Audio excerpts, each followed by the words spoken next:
doit être gérée. Alors souvent, quand on dit ça, on est pris pour un capitaliste ou un libéral ou un méchant de droite. Mais quand on voit ce qu'ont fait les sachants, les énarques, les banquiers, les grands intelligents, les partis de gouvernement, je vous rappelle, hein, ils s'autoproclamaient partis de gouvernement. C'est-à-dire, en gros, on est des gens sérieux, bon, cultivés accessoirement, mais on est raisonnable. Mais dans le privé, tous ces gens n'auraient pas tenu 3 mois. Quand on arrive à un niveau de dette, pareil, je crois que là on est à 110%. Alors, relativisons quand même, parce que bon, ils se servent un petit peu de cette panique pour nous faire accepter des choses inacceptables. Et ne jamais oublier que la durée moyenne de la dette, c'est 7 ans. Notre dette, elle a une durée moyenne de 7 ans, si on fait la moyenne des dates, on va dire, de crédit, bon, vous m'avez compris. C'est-à-dire que si on divise par 7, on n'est plus qu'à 15%.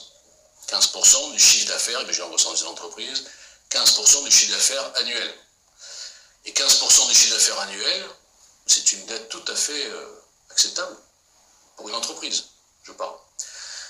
Mais bien sûr, quand on prend les éléments sur lesquels, les bases de calcul et les éléments, les critères sur lesquels sont jaugés ou jugés un taux d'endettement d'un pays, c'est dramatique.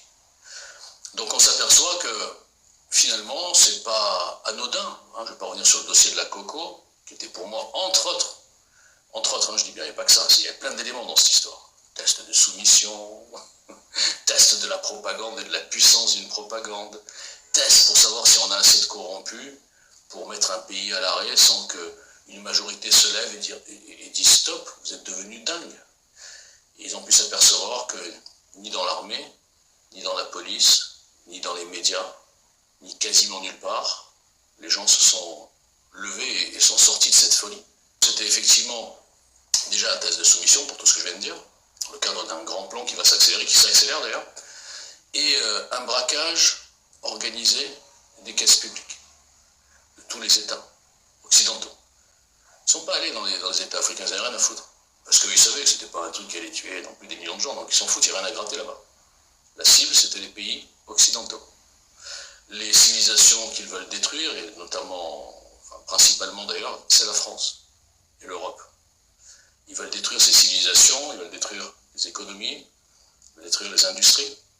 C'est ce qu'ils font tranquillement, grâce à une majorité de corrompus dans nos administrations, dans notre système politique, même dans notre armée, j'ose le dire, dans nos institutions, bien sûr, dans notre justice, j'en parle même pas.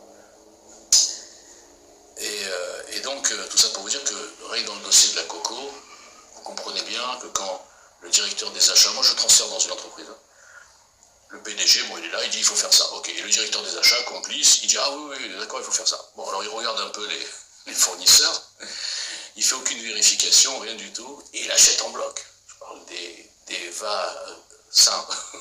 Je sais pas si c'est des détecteurs ici. Sur TikTok, c'est redoutable, on dit un mot, on est suspendu. Alors je fais gaffe maintenant. Et donc, il vérifie pas. Dans le privé, vu que le type il joue sa place, vu que le type il engage l'argent d'une entreprise pour laquelle il travaille, c'est pas indéfini comme ça, alors ouais, c'est l'argent de la France, quoi. Il aurait fait des vérifications.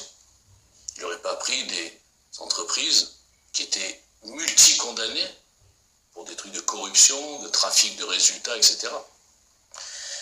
Donc là, vous comprenez ce que c'est que la corruption, et quand vous voyez les SMS de von der Leyen, que nous attendons toujours, et personne ne les exige, manu militari, vous comprenez le niveau de corruption et de passivité, et je regarde ailleurs, dans toutes nos institutions, et notamment dans l'Union européenne.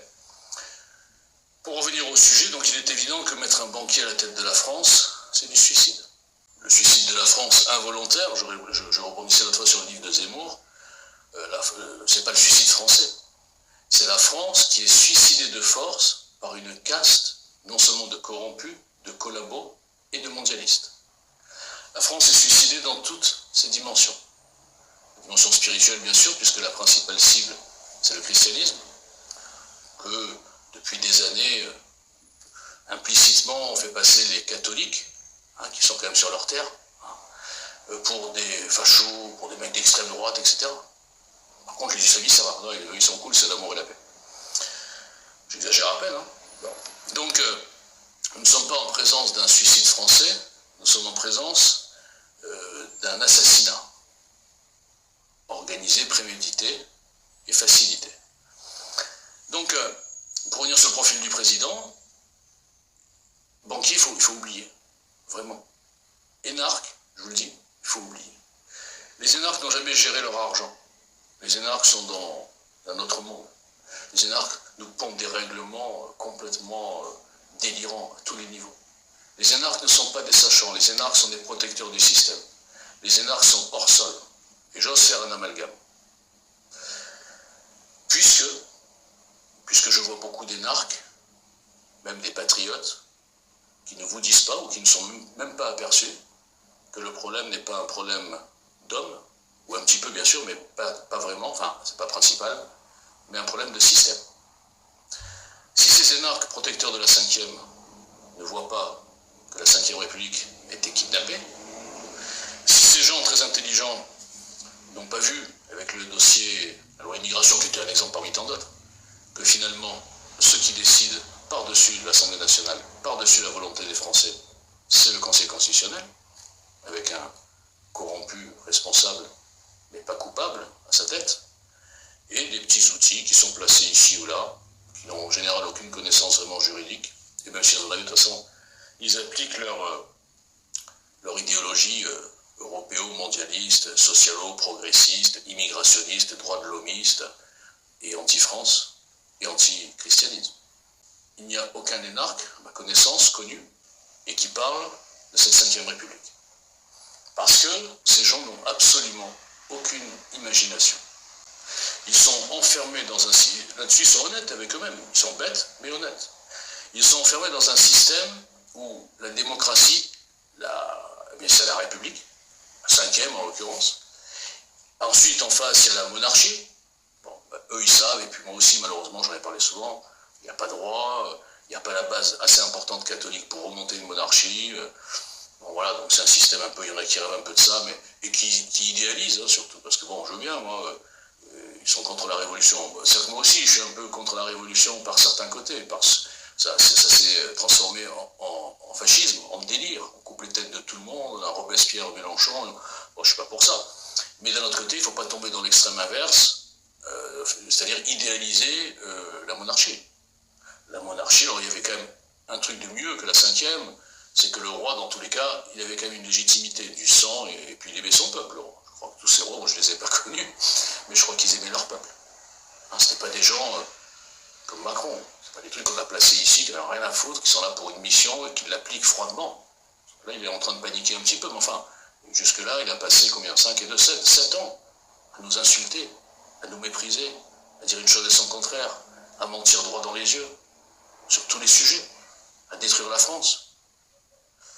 Donc, la monarchie, c'est pas non plus idéal, donc ça veut dire que, et puis il y a ça ou ça, donc, il se dit, on n'a pas le choix. Donc ils réfléchissent même pas. Ils ne réfléchissent même pas, ces grands intelligents, à une réforme profonde partant de la 5e, mais qui résoudrait toutes les dérives que nous avons constatées. C'est quand même pas compliqué. J'en parle depuis 6 ans dans un boycott absolu, parce que je n'ai pas la carte. Bon, bref, je ne vais pas revenir là-dessus. Ou alors peut-être que je suis dangereux sans le savoir, j'en sais rien. Mais enfin, moi je suis un mec normal, j'étais un cadre. Rien, c'est rien un cadre, hein. Un type qui a géré des boîtes. C'est-à-dire qu'il a géré des humains, il a géré des dossiers, il a géré des équipes, bon, et puis il a fait la comptabilité, il a été aussi un peu avocat, bon bref, il a défendu des dossiers de toutes sortes, bon bref, on s'en fout. Donc, je suis rien. Et bien malgré tout, en étant personne, en étant un bac plus 2 de 86, c'est-à-dire un bac plus 5 d'aujourd'hui, à peu près. Hein. Mais mon bac plus 2 de 86, c'était un bac de 1960. Vous vous rendez compte que même l'éducation nationale, même le niveau scolaire, ils l'ont tué. Une fabrique d'abrutis. Pour soi-disant, avec le paravent humaniste, oui, vous comprenez, c'est pour s'adapter aux nouveaux arrivants, pour pas qu'ils aient de complexe. Nivellement par le bas. Ça, c'était la façade, j'en sais humaniste. La vérité, c'est qu'ils ont créé consciemment des abrutis. Et on le voit aujourd'hui. Dans nos universités, même à Sciences Po, quand on voit tous ces gauchistes qui ont été abreuvés de gauchisme, d'antisémitisme, d'antisionisme, je ne sais même pas ce que c'est, et qui sont bien sûr de la chair à propagande, moi un peu à propagande aussi, hein. Mais c'est un réservoir pour Mélenchon et tous les tarés qui passent auprès de ces gens-là pour des humanistes, alors qu'ils prônent la haine, la division, l'anti-France. Ils prônent même bientôt la charia, on en est presque là. Moi, j'ai rien contre la charia, mais en chariami, ça n'existe pas ce pays, mais dans un pays musulman, ils font ce qu'ils veulent. Mais qu'est-ce que c'est que cette histoire où nous avons une religion prosélyte, non pas que les musulmans sont eux-mêmes individuellement prosélytes, on a une religion qui est menée par une petite minorité de grands pervers, ça s'appelle les frères musulmans, et qui arrivent à s'infiltrer partout et diffuser leur venin. Ça va de la fille qui sont en train de chauffer pour qu'elle mette son voile et qu'elle aille exprès faire de la provocation et filmer sur les réseaux sociaux et après aller chialer en disant « Ah, regardez, il y a l'islamophobie, machin ». Ça va dans les syndicats qui sont complètement infiltrés. Ça va dans les associations sportives où le petit blanc, là, quand il arrive, il voit qu'il est en super minorité, ben, il change de sport, il va faire du tennis. C'est pas raciste ce que je dis, hein, c'est un constat, on va dire, presque technique. Pourquoi croyez-vous que dans l'équipe de France, par exemple, il reste 2 blancs? En moyenne, il y a 2 blancs sur le terrain. Okay.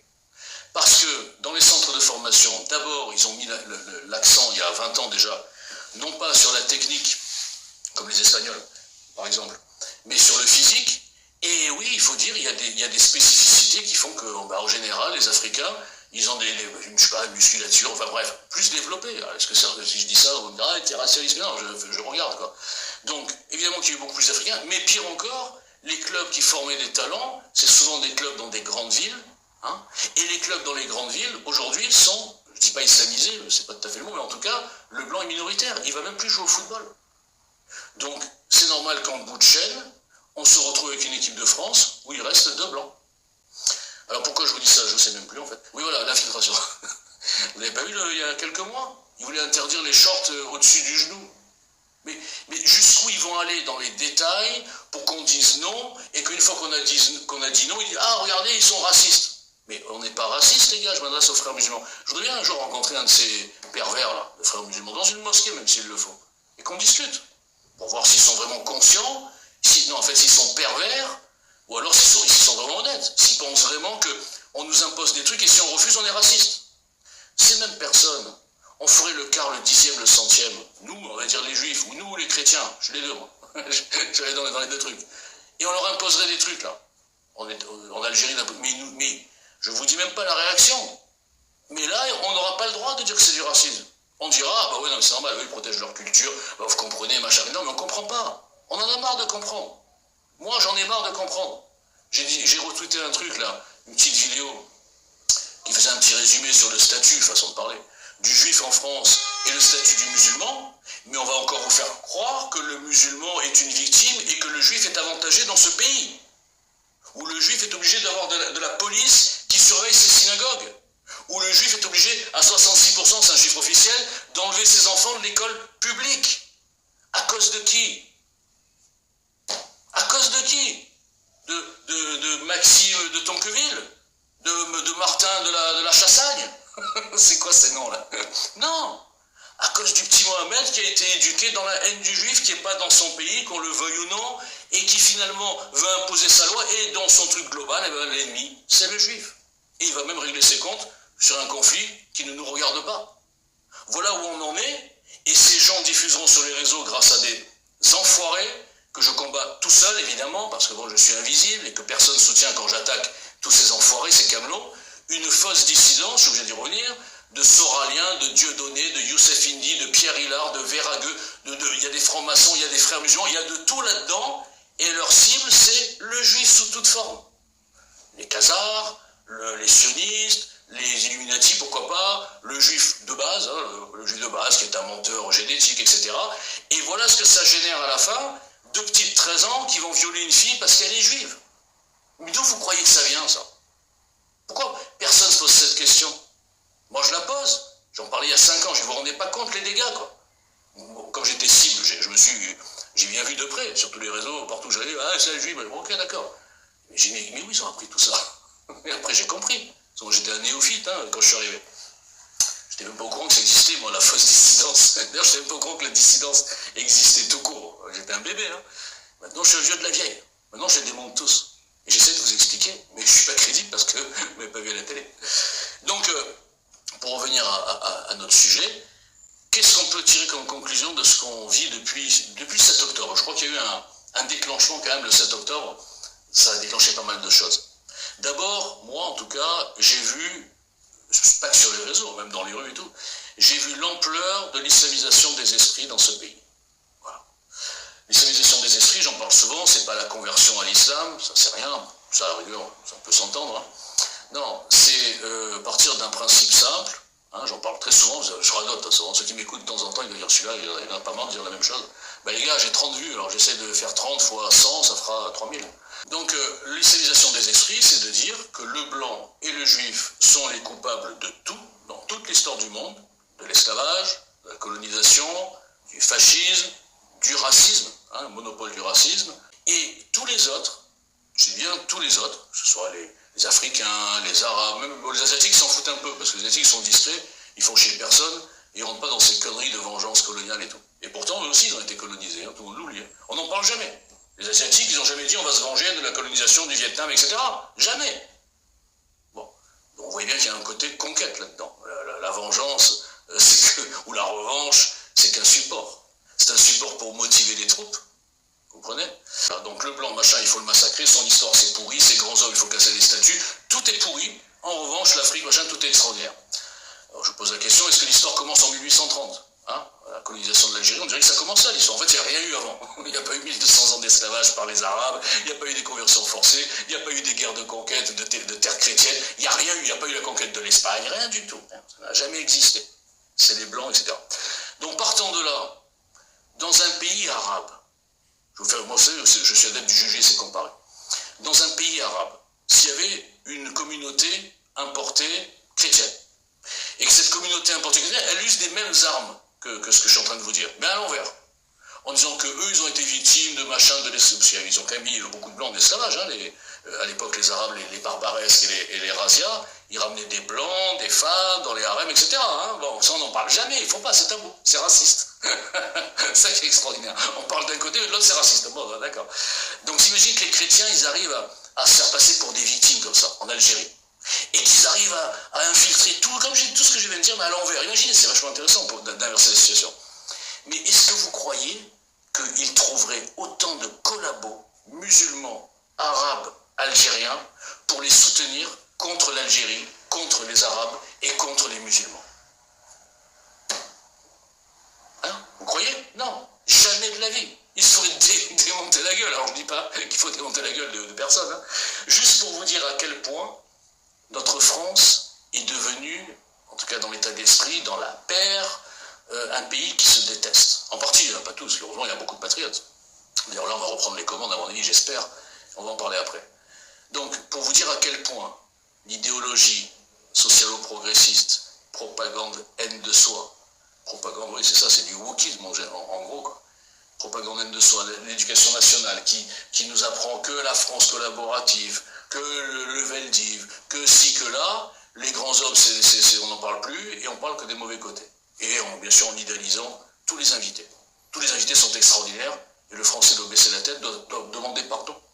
À l'image de notre président qui a demandé pardon à l'Algérie. Comme si tous les pays devaient demander pardon des colonisations. C'est l'histoire de la vie. Est-ce que les Arabes ont demandé pardon aux pays qu'ils ont conquis? Est-ce que les Arabes ont demandé pardon à l'Espagne? C'est quoi ces conneries? On n'a pas à pardonner, on est 70 ans plus tard, il n'y a plus de survivants, quasiment plus. On n'a pas décidé, nous, en 1830, d'aller coloniser l'Algérie. C'est quoi ces pardons? Moi, je suis contre les pardons, même le pardon pour le Veldiv. La France n'a pas demandé pardon aux Juifs pour le Veldiv. C'est pas la France. C'était Pétain. Enfin, en tout cas, c'est la gauche qui lui a donné les pleins pouvoirs, bien sûr. Ça aussi, ça fait partie du monde inversé. Toutes les dictatures, en tout cas, les récentes, viennent de la gauche, sauf Franco. Et on nous dira, ah non, les fascistes, c'est la droite. Mais non, les gars, c'est la gauche. Oui, mais comme 80% des journalistes, des médias, des juges, de ceux qui ont la parole publique, du service public France Inter, sont de gauche, et alimentent cette idéologie, sans parler de beaucoup de profs, eh bien on arrive à un monde inversé et on doit fermer notre gueule. Et ceux qui disent la vérité sur plein de sujets, eh bien ils sont traités de fachos, de racistes, alors, même si on prouve, et là je reviens sur ce que je disais ce matin, Bon, ce matin, je parlais de moi parce que je suis un peu égocentrique, mais, mais même globalement, je disais, les preuves ne servent à rien. Et on l'a vu dans tous les dossiers. Donc, premier constat, l'islamisation des esprits est beaucoup plus profonde et grave que moi-même, je le pensais. Je ne parle même pas des réseaux sociaux, là c'est encore pire. Première chose. Deuxième chose, avec ce qui s'est passé là, c'est-à-dire la dissolution de l'Assemblée nationale, on a vu de nos yeux l'épisode le plus pourri de ce qu'est un politicien. On a vu des alliances, mais infectes, des gens qui s'insultaient, qui le lendemain, je parle de la gauche, leur fameuse union populaire de mes deux, et puis le lendemain, ils s'embrassaient sur la bouche. Ils ont tout oublié. Aucune morale, aucun honneur, rien. Les écolos, Glucksmann, même Roussel, qui massacrait Mélenchon, et à juste raison, dès le lendemain, ils ont discuté, en 3 minutes, ils se sont mis d'accord. Quand vous voyez ça, vous comprenez bien quand même que ces politiciens de carrière, ces petits arrivistes, ces petites castes, sont, j'ai pas d'autre mot que de la merde. De la merde. Et en face, autre sorte de merde, en face nous avons une alliance qui aurait dû être évidente, d'accord sur 80% on va dire des axes pour la France, et bien pour des petits jeux de manipulation familiale pour effacer complètement un concurrent, c'est-à-dire Zemmour, et quand je dis un concurrent, c'est plus qu'un concurrent, puisque Zemmour est le seul vrai grain de sable non politicien de tout ce casting de vendu. Donc je dis, donc à droite, une autre sorte de pourriture, manipulation, infiltration, destruction de l'intérieur, humiliation publique, et ensuite on joue les victimes. Marion Maréchal a utilisé la même stratégie que les islamistes dans cette opération. Je provoque, je fais sauter le truc, j'humilie, j'agresse, et ensuite je vais sur les plateaux pour dire « Ah, vous avez vu, le président, il m'a viré. » Donc il est méchant, le président. Bah oui, il ne voulait pas l'union.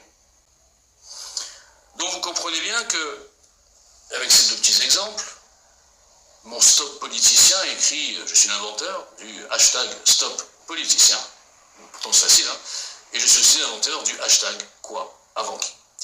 Je suis l'inventeur de beaucoup de choses, mais vous le saurez après ma mort. Donc blague à part, vous comprenez bien que mon stop politicien, construire autre chose et quoi avant qui, en principe, aurait dû surgir dans l'esprit de beaucoup. Après bien sûr, 6 ans de psychiatrisation.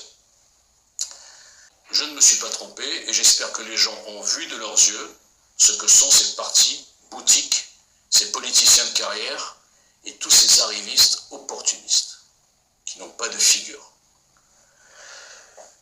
Et là, troisième enseignement, mais je sais que ça je suis le seul à avoir compris, hein, je sais que vous dites beaucoup en sondage, j'en parlais à l'époque, quand je suis allé en 2017, je m'appuyais sur un sondage qui disait que 78% de mémoire des Français n'avaient plus confiance dans les politiciens, et 78% des mêmes Français, 75% des mêmes Français n'avaient plus confiance dans les médias.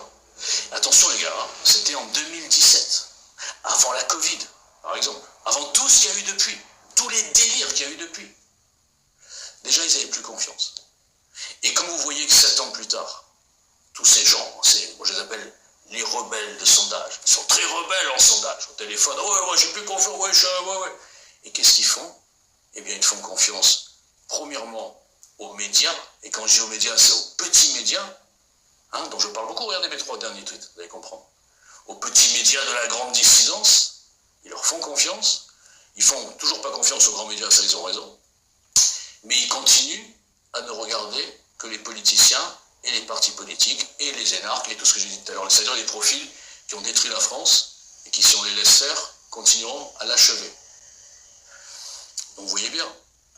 Et puis vu que le boycott a été appuyé par tous ces moutons sur les réseaux, le boycott de ma voix, de ce que j'annonçais déjà en 2017, vous comprenez bien les gars, on me reproche souvent, même en interne, hein, arrête d'insulter les gens, machin. Les gars, à un moment donné, il faut être lucide, hein. Vous êtes des moutons, des rebelles de sondage. Donc si on comprend que ces profils sont à mettre de côté, eh bien on comprend qu'il faudrait construire vraiment autre chose. Mais allons plus loin. Avec la loi immigration, comme je vous disais tout à l'heure, les lucides ont compris, ce que j'annonçais aussi depuis longtemps, à savoir que sans changement profond de la Ve République, aucun parti, aucun mouvement ne pourrait appliquer les 3/4 du programme qui fait venir des électeurs, mais qui est inapplicable. Vous comprenez bien que si les politiciens vous parlent de programmes dont ils savent très bien qu'ils ne pourront pas appliquer la moitié, d'accord, voilà, eh bien, c'est qu'ils vous prennent pour des cons avec votre accord.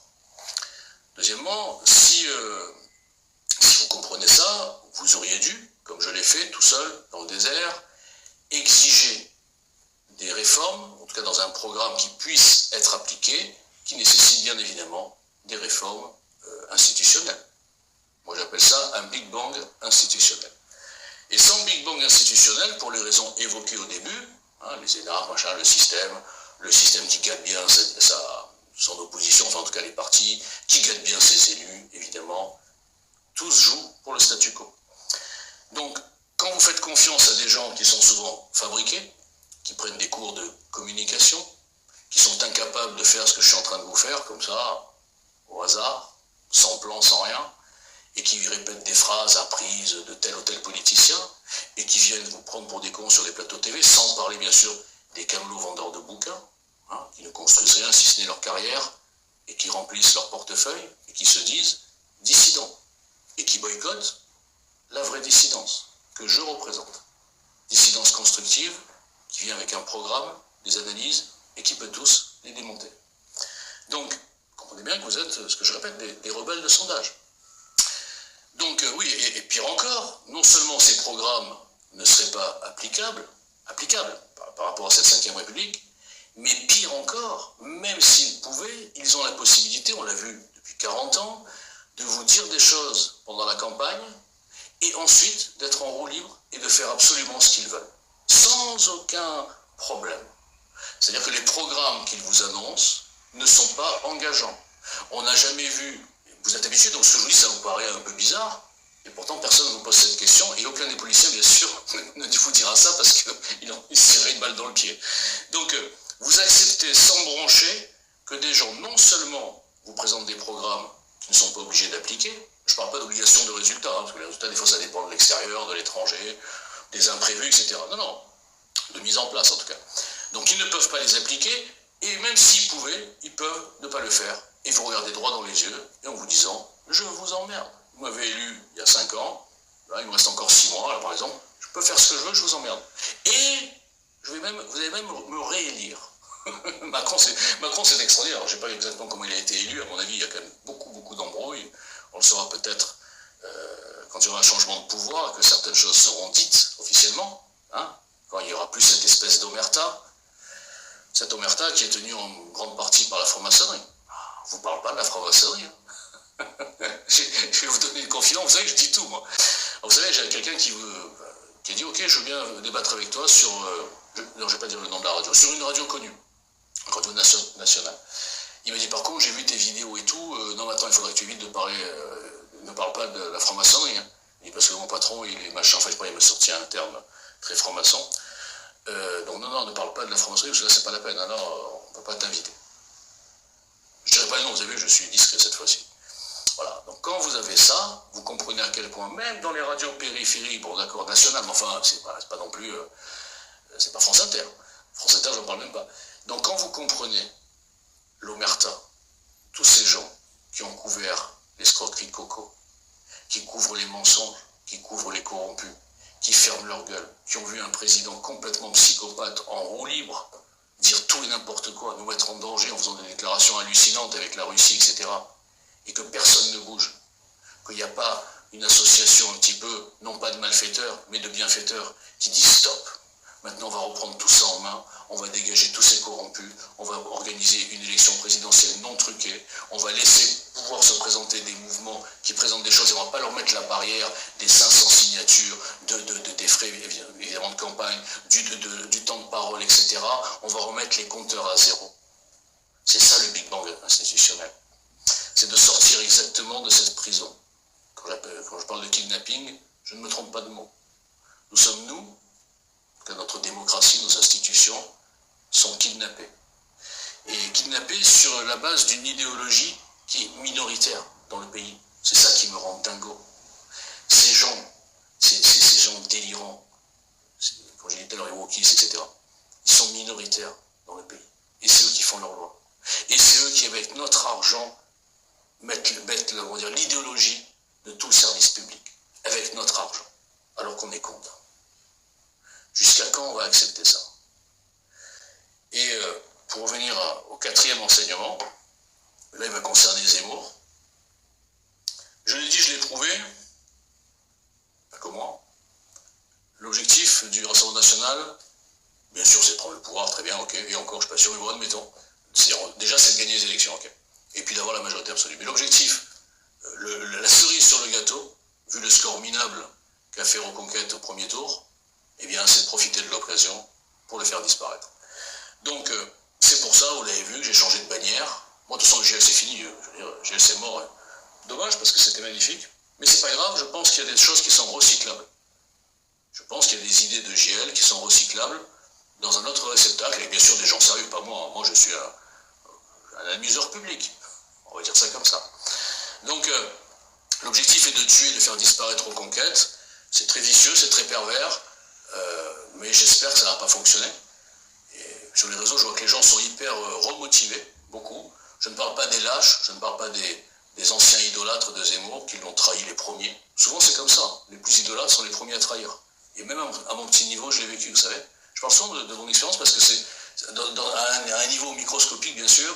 J'ai vécu tout ce que vit un politicien, sans être moi, bien sûr, évidemment, un politicien. Donc, les gens qui vous idolâtrent le plus, qui vous font le plus de compliments, qui paraissent les plus fidèles, c'est les premiers à vous trahir. Et vous trouvez d'un coup, quand vous êtes trahi, des gens qui viennent vous soutenir, alors que vous ne savez même pas qui vous soutenez. D'accord? Moi, je fais partie de ces gens-là.